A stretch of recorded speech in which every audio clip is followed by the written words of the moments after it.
And I think it's not far when the skill set which is required for certain innovations will develop. And the reason why it is not developed is that today in the academic world, there is not a single program which is a defense-oriented program. You don't have a MTech by an IIT which is on let's say, seeker technology, or let us say a tank engine technology. Why it was not there is because there was no financial model to it. There was no industry possibly taking them. Now with the private industry coming up, a lot of jobs being created by these majors in the private industry, I think the academia model of having specific courses, specific programs which are curated for the defense technology, thereby creating that workforce and the skill set which is required for innovation and which is required to match up this technology, challenge which is there in front of us. I think it's a matter of time. Most countries, particularly in the West, have taken 20, 25, 30 years of research. And I again go back to one of the panelists in the last panel talking about the amount of money which you have to put into the R&D.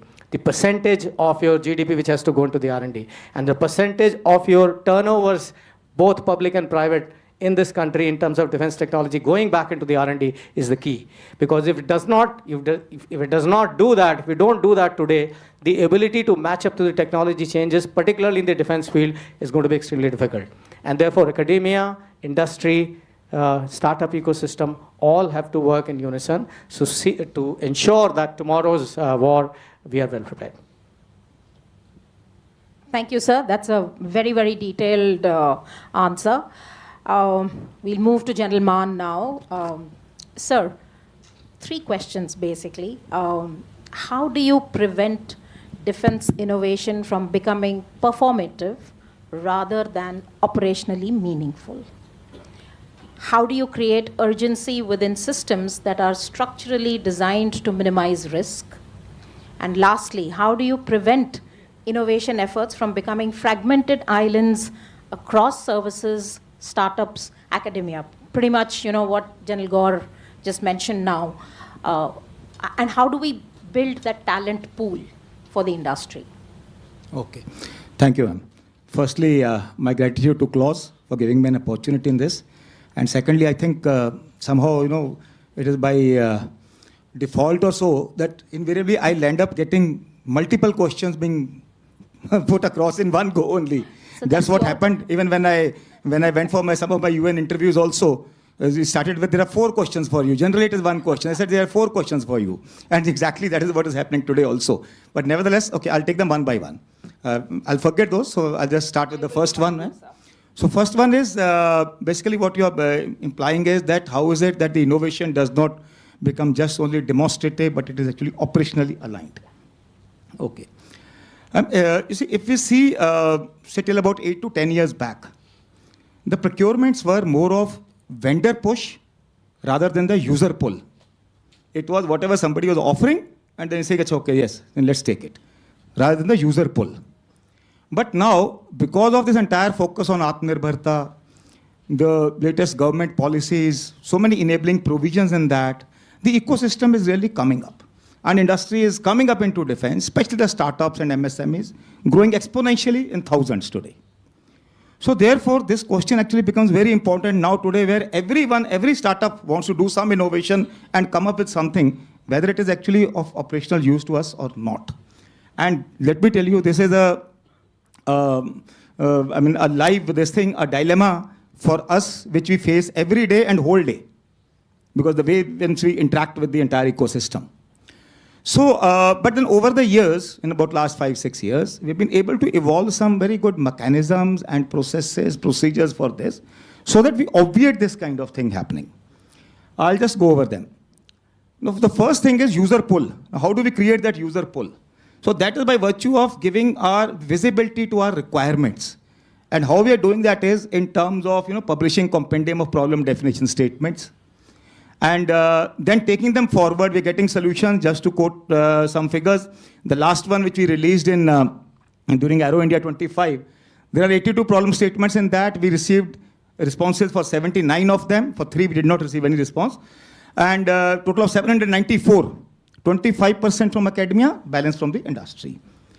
So that is how we are getting good number of responses. And then we are taking them forward as R&D, D&D projects and all. Already almost about 40% of them we have initiated as various R&D, D&D projects also in that. And this CPDS is while one which I mentioned about is here at the Army headquarters level, which is applicable pan-Army. Apart from this, like say during NORTEC, there's another CPDS released on terrain and operational area specific combined by Northern and Central Command, which again consists of 87 problem statements.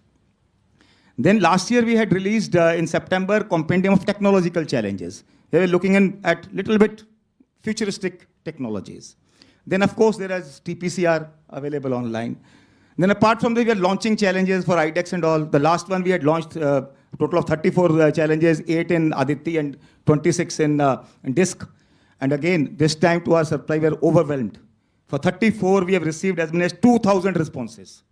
So that is the kind of that participation which is happening. But now it becomes that much difficult for us to weed away and finally select that one DA, only 34 out of 2,000. So, but then that is okay. And apart from this, so that is how we are giving visibility to our requirements, and so that the industry, academia, they align themselves to our requirements and develop that way.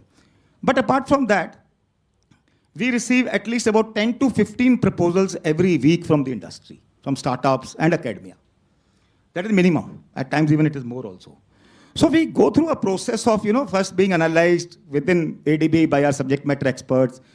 Now, what are the outcomes of that analysis? Something is that, yes, it is something which is meeting our requirement, but not developed as yet. Maybe an idea, maybe something good. So then again, we interact with them further, guide them in case it is required to be developed, which route to follow, and what exactly our requirements are, how it can be customized for our requirement. Then other one can be something which is already available, and there are so many other people also providing it. There may be some ongoing development case or a procurement case. Accordingly, we guide them to participate in those. And in some cases where they even have, say, a product ready, or they're ready to offer it for NCNC demo in due course of time, we do accept that and then send it for that NCNC demo to the envisaged operational area of employment. Now, the advantage of that is what?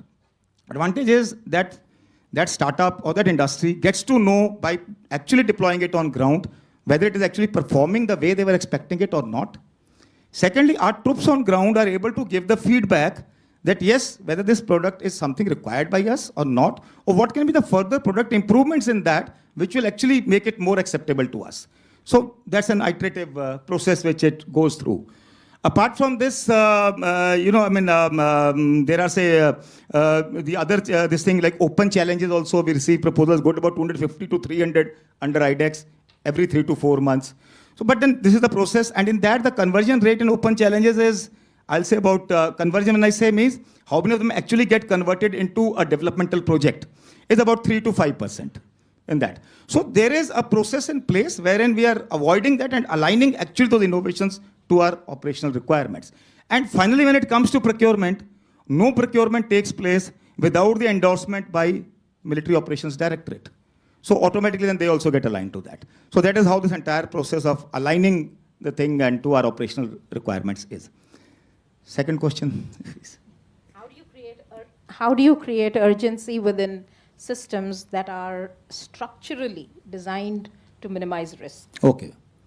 Again, something which we keep grappling every day. Okay. Okay. Now, if we say, I'm saying, go back a little bit, how these procurement procedures have evolved. They evolved based on some, baggage which we carried of a few scams and all, because of which became so tight, and it is that risk averseness is something which is getting addressed, which is troubling us in that. But then, as a result of that, the entire process is focused on with the fear of, I'll say the failure of procurement. Whereas today what is required is the failure of capability. Just now relating to the previous question which you asked to DGCD, that the way the technology is developing so fast, the procurement cycle has to keep match with it. So therefore, from that point of view, the focus has to be now on the fear of that capability getting developed or not. Are we getting that capability within the acceptable time or not?